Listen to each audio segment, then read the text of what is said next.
কলকাতার গঙ্গার তীরে অবস্থিত এক রহস্যময় মন্দির দক্ষিণেশ্বর কালী মন্দির। দেবী কালীর অলৌকিক শক্তি ও ঠাকুর রামকৃষ্ণের লীলা ঘিরে আজও ঘটে চলে নানা ঘটনা। আজকের ভিডিওতে আমরা জানব দক্ষিণেশ্বর কালী মন্দিরের কিছু রহস্যময় কাহিনী। 1855 সালে জনকল্যাণের উদ্দেশ্যে রানী রাসমণি এই মন্দির প্রতিষ্ঠা করেন। কথিত আছে, দেবী কালীর স্বপ্নাদেশ পাওয়ার পর তিনি এই মন্দির তৈরি করেন।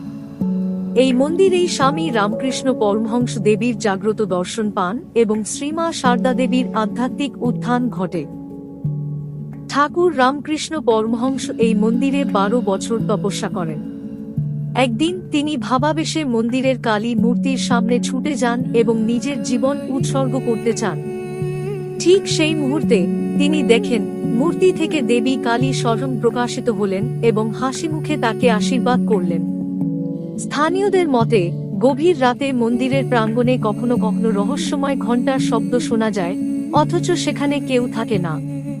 অনেকে বিশ্বাস করেন, দেবী কালী স্বয়ং এখানে নিত্য পূজিত হন এবং তার অলৌকিক শক্তি আজও এই মন্দিরে অনুভূত হয়।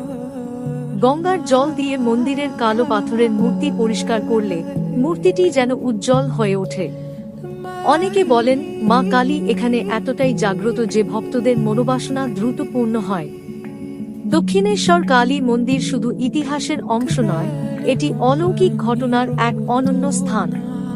আপনি কি কখনো এই মন্দিরে গিয়েছেন? আপনার অভিজ্ঞতা কমেন্টে জানান। যদি ভিডিও ভালো লাগে তাহলে লাইক, শেয়ার ও সাবস্ক্রাইব করতে ভুলবেন না।